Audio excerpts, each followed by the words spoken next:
Listo, ya. Listo. ¿Listos? Cámara, acción. Sigue Julián Prieto, a quien he conocido en la comunidad de Ángeles Colombia, quien me ha dado una mirada más allá de la tecnología, quien me ha llevado con su calma, tranquilidad y la manera de ver todo el mundo ágil, y por eso hoy nos acompaña. El año pasado no nos pude acompañar, estaba ahí en mi lista de espera para traerlo con ustedes. Ya van a ver la explicación que nos va a dar de la deuda psicológica. Gracias, gracias Julián por estar con nosotros. Vale, Rose, a ti muchas gracias por este espacio y pues dejarnos compartir algo bueno, de lo poquito que hemos vivido y, bueno, la idea hoy es que se puedan llevar una pequeña parte de mí, de algo que he podido venir explorando y que, bueno, se llama deuda psicológica, ¿no? Muy asociado a mi historia de vida, muy asociado a esa decisión de tener como una formación y una ejecución dual en mi profesión, ¿no? De ingeniería y psicología y de mezclar esas dos áreas del saber humano y pues bueno, de dónde sale esto de deuda psicológica.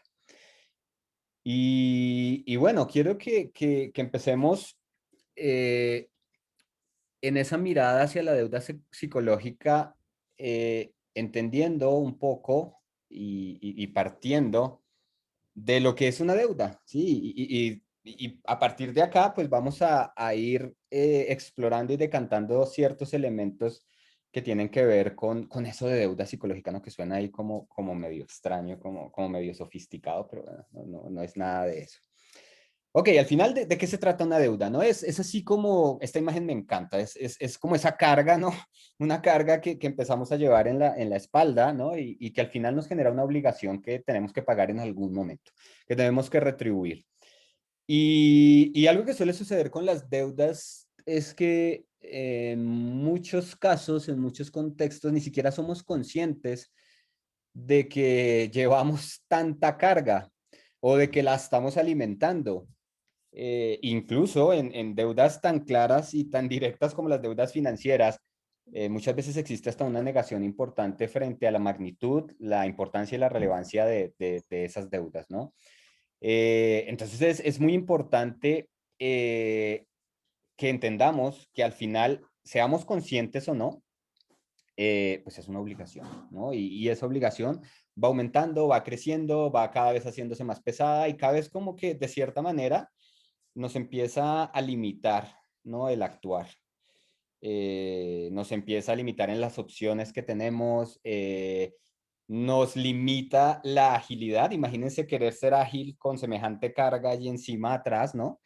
Y pues bueno, de eso quiero que hablemos, quiero compartirles algo que, como les decía hace un momento, he venido trabajando y abordando en el plano organizacional y que bueno, en esa medida y con un propósito muy claro de que se puedan llevar al menos unas ideas interesantes y que le empiecen a poner cuidado a esa deuda psicológica. Muy bien. En los contextos de tecnología, asociado a ese concepto de deuda, hay algo que se viene abordando ya desde hace algunos años, ¿no? Se habla mucho de algo que se conoce como deuda técnica, ¿no? Deuda técnica. Y esa deuda técnica al final es como esa carga, ¿no? Es esa misma carga que veíamos ahorita en la imagen anterior, pero que viene asociada a la manera como hemos creado, como hemos concebido, como hemos desarrollado e implementado las tecnologías de información en las organizaciones, ¿no? Y que al día de hoy empiezan a generar ciertas dificultades en la forma en que necesitamos evolucionar esas tecnologías de información que impactan iniciativas y procesos de transformación digital, procesos de agilidad en el mismo ámbito de negocio y que de alguna manera tenemos que empezar a abordar. No tenemos que hacer frente a esa deuda, ver qué es lo que hay ahí, qué podemos hacer y a partir de allí, pues tomar un curso de acción que nos permita administrarla de una mejor manera, ¿no? ¿Cómo podemos ir alivianando esa carga? Entonces, ahora que estamos en un momento gigantesco en el que se habla de mucha transformación, de desmaterialización, de lo que nos hablaba Johnny hace un momento, si venimos cargando una fuerte deuda técnica en nuestras tecnologías, en la forma en cómo las venimos abordando, al final las tecnologías como existen son un reflejo de la cultura en la cual fueron dadas. Si no ponemos especial cuidado allí, el empezar a construir a partir de aquí, pues va a tener un nivel de dificultad bastante importante y puede hacer que muchas de las iniciativas que tengamos y que pueden ser realmente emocionantes, realmente significativas, pues no fluyan de la mejor manera, ¿no? Y por eso quisiera que exploráramos un poquito más allá de solo la deuda técnica e irnos como un poco más atrás, ¿no? Porque al final lo que sucede es que esa deuda técnica no es la única deuda que hemos venido acumulando, ¿no? Y hay algo un poco más atrás, ¿no? Más asociado a comportamientos, a actitudes, a formas de interactuar, a formas de comunicarnos, en las cuales hemos generado también fuertemente esa carga adicional y sí que la hemos venido alimentando y la seguimos alimentando y sí que es difícil de ver. Entonces es importante que empecemos a visualizar, ¿no? A reflejar, ¿no? Claramente que tenemos que abordar e irnos un poquito más atrás para entender qué es lo que está generando ese gran concepto de deuda, esa gran carga que nos está pesando en los terrenos o en los ámbitos organizacionales. Y quiero que veamos algunas señales asociadas a esa deuda, ¿no? Y señales como síntomas, ¿no? Que suelen salir a flote de esa deuda, de eso que hay como más atrás y como que está en el ambiente y como que de alguna manera lo percibimos, pero que como que no lo hacemos tan visible o tan claro y que muchas veces ni siquiera lo hablamos, que no tomamos ese toro por los cuernos y miramos a ver qué podemos hacer, ¿no? Entonces, algunas señales de cosas, esto asociado absolutamente a mi experiencia de trabajar con muchas organizaciones en muchos lados en Hispanoamérica y donde a pesar de nuestras variaciones culturales, ¿no? De cada país, consistentemente me he encontrado muchas de estas señales que empiezan a resaltar la existencia de esa deuda un poco más profunda, ¿sí? Entonces vamos a ver algunas de estas señales.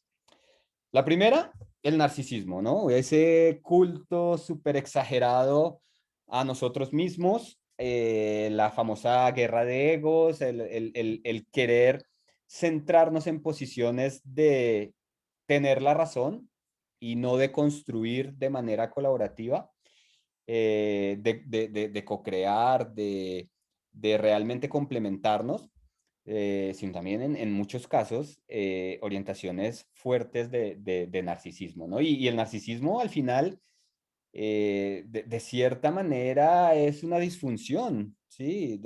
O sea, es algo que cuando empieza a ser ya en ese nivel de ese culto tan excesivo a lo que somos, a lo que representamos, a nuestro estatus, a ese ego superalimentado, pues de ahí a unas patologías un poco más complejas desde el terreno psicológico hay un paso muy, muy pequeño, ¿no? Entonces, una señal importante, ¿no? Allí, esa culto al ego, esa que es apoyado, promovido también por el mismo sistema y en el cual pues también nos empieza a generar cierta dificultad en esas interacciones, en la comunicación, en lo que podemos llegar a desarrollar. Una de las señales que hay por ahí en el aire. Otra, también muy clara y que también, pues particularmente suele ser muy repetitiva, muy común, es esto que se llama el autopush, ¿no? El nosotros mismos no medirnos en nuestra capacidad de hasta dónde, ¿no? Aceptar cosas, responsabilidades, asignaciones y nosotros mismos generarnos también cada vez más sobrecarga, ¿no? Esto está asociado mucho a un fenómeno que en el contexto de, de la psicología organizacional se conoce como burnout, el fenómeno del burnout, ¿no? De sentirse quemado, agotado, como que nunca realmente puedo descansar, como que siempre estoy en temas de trabajo y como que no me puedo desconectar nunca, y que particularmente y curiosamente se ha venido potenciando con este tema del trabajo remoto, ¿no? Porque como ahora estamos a un clic de distancia de cualquier cosa de trabajo, pues lamentablemente no hemos como definido claramente esos límites, ¿no?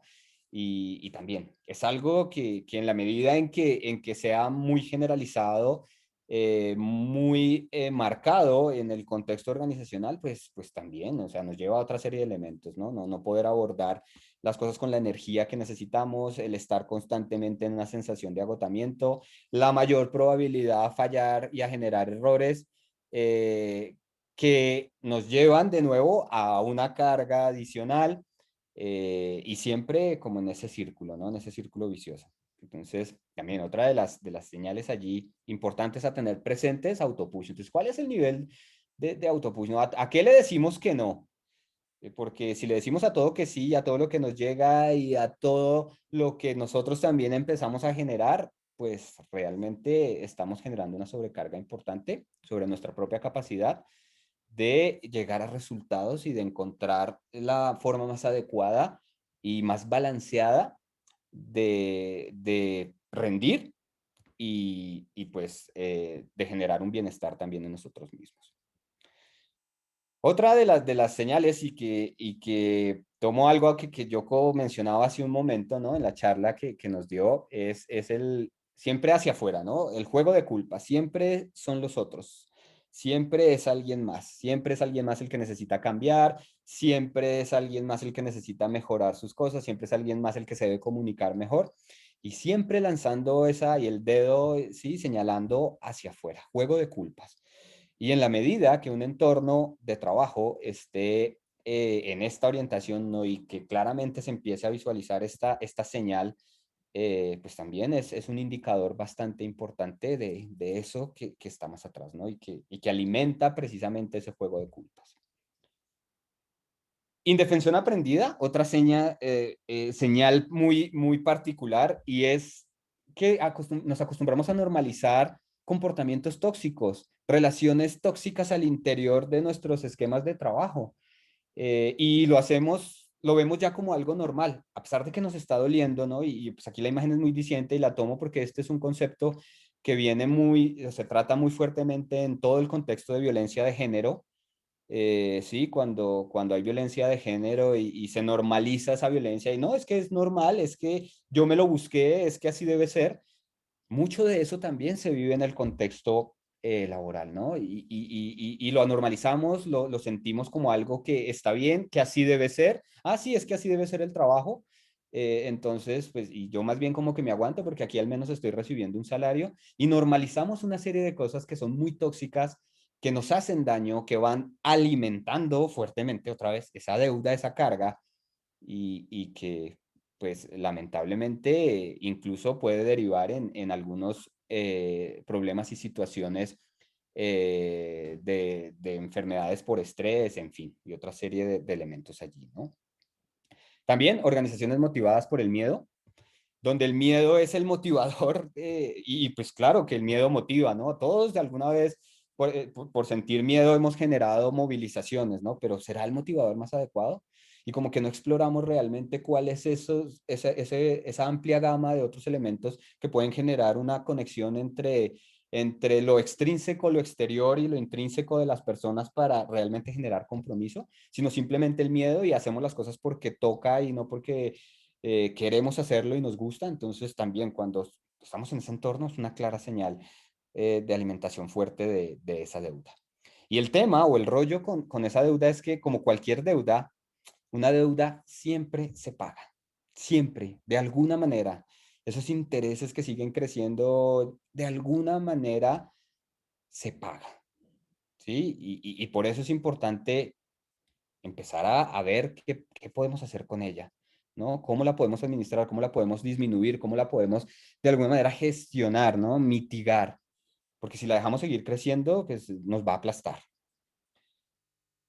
Y algo que es importante es que en nuestro afán de agilidad, ¿no? Porque ahorita todo el tema de transformación de organizaciones que van hacia enfoques ágiles, en fin, no somos ajenos a esta deuda psicológica y a seguirla alimentando. También algunas cosas que he escuchado, ¿no? En varios entornos. Nos costó sangre, trasnochos y estar al 200% el equipo de transformación ágil súper quemado, súper reventado, pero ya estamos sacando la implementación ágil. Eso como que suena extraño, ¿no? Porque no es simplemente implementar algo, no es simplemente dejar unos nuevos procesos, no es, sino desde la misma forma de llevarlo, es cómo vivimos esos mismos valores, eso de poner foco en las personas, de generar realmente un bienestar. Y si en el camino para llegar a eso estamos haciendo esto, pues estamos siendo totalmente incoherentes y seguimos alimentando esos mismos elementos que son tóxicos. Otra cosa que fascinante que he escuchado. Quiero una transformación hacia una operación ágil, pero por favor, no me toques la cultura. Eso ya está bien. Haz todo lo que tengas que hacer alrededor, pero la cultura déjamela así. ¿Ok? Y bueno, y lo peor es que también en el mismo afán, ok, sí, te lo hago así, arranquemos. ¿Qué estamos alimentando allí? Esto también me fascina. Este proyecto es urgente. Háganlo por ágil, como si fuera la varita mágica, ¿no? De ya solucionar absolutamente todas las situaciones, los problemas asociados a un proyecto, ¿no? Y como quedando muy marcado en esa orientación de que agilidad solo es igual a rapidez. O este último, debemos estandarizar a todos los equipos ágiles. Ah, ok, que todos se comporten igual, que todos tengan la misma velocidad, que todos utilicen las mismas herramientas, hagan las cosas de la misma manera en los esfuerzos de agilidad. De nuevo, un contrasentido, ¿no? Entonces, hay que poner también especial foco en eso. ¿Qué cosas seguimos alimentando cuando hablamos de realmente llevar una transformación en una organización? ¿Qué cosas de lo que antes seguía existiendo y representa esa toxicidad se siguen dando, ¿no? Y lo seguimos alimentando dentro de nuestro esfuerzo y nuestro afán de llevar esa capacidad de desarrollar esa capacidad de agilidad en las organizaciones. ¿Qué podemos hacer, no? Porque al final esta deuda psicológica que está asociada a todos estos factores que hemos visto, pues alimenta la complejidad de nuestras interacciones y no nos deja fluir de la mejor manera. ¿Sí? Entonces, ¿qué podemos hacer? ¿Qué podemos hacer frente a esto? ¿No? ¿Y qué podemos hacer? Así como nos dice esta imagen, ¿qué podemos empezar a hacer ahora? ¿No? Porque podemos hacer muchas cosas.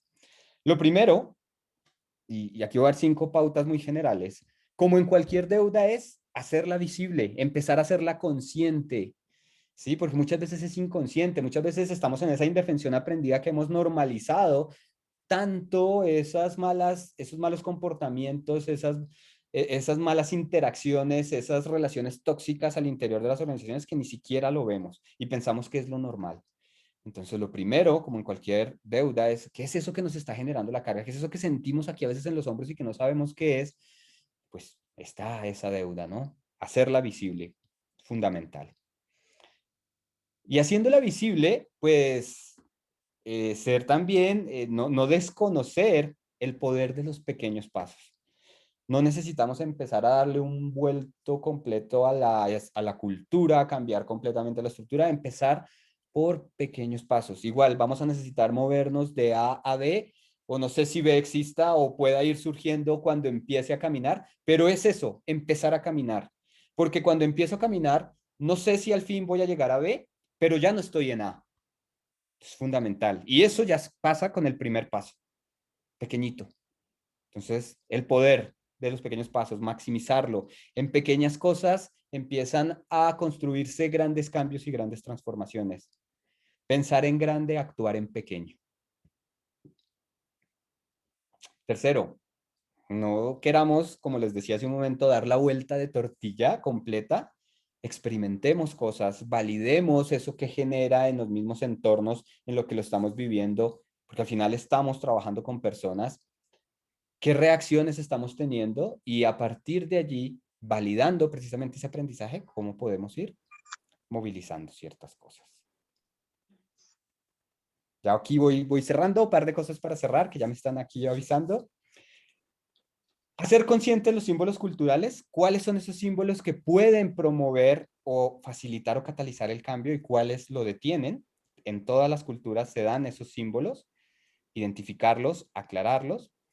Y algo de lo que nos hablaba Johnny y también nos hablaba Yoko y hemos visto reiterativamente en muchas charlas, cultivar el pensamiento sistémico. Sí, esto realmente ser conscientes de que lo que hacemos genera un impacto en otras partes de este sistema al cual pertenecemos. Eso nos va a llevar a al menos tener una pauta inicial de cómo ir lidiando y gestionando esta deuda psicológica. Un gusto de verdad haber compartido este pequeñísimo espacio con ustedes. Espero que se lleven alguna idea interesante, que empiecen a ser conscientes esa deuda y a partir de allí puedan empezar a manejarla, a mitigarla, a cerrarla. Que no nos llegue y nos consuma con sus poderosos intereses. Muchas gracias. Gracias, Julián. Me das gasolina para continuar cuidando mi parte psicológica. Y creo que a todos. Como ven, sin entender cada uno qué había en cada una de las charlas preparadas por los 22 referentes, hay una continuidad. No podemos decir que esta es ágil, que esta es digital y cultural. Finalmente llega una integración. Podemos finalizar. Gracias, Julián, de verdad, de nuevamente. Podemos pausar la grabación, por favor, Juanes y Johnny. Y vamos a abrir otra grabación en este momento para darle un espacio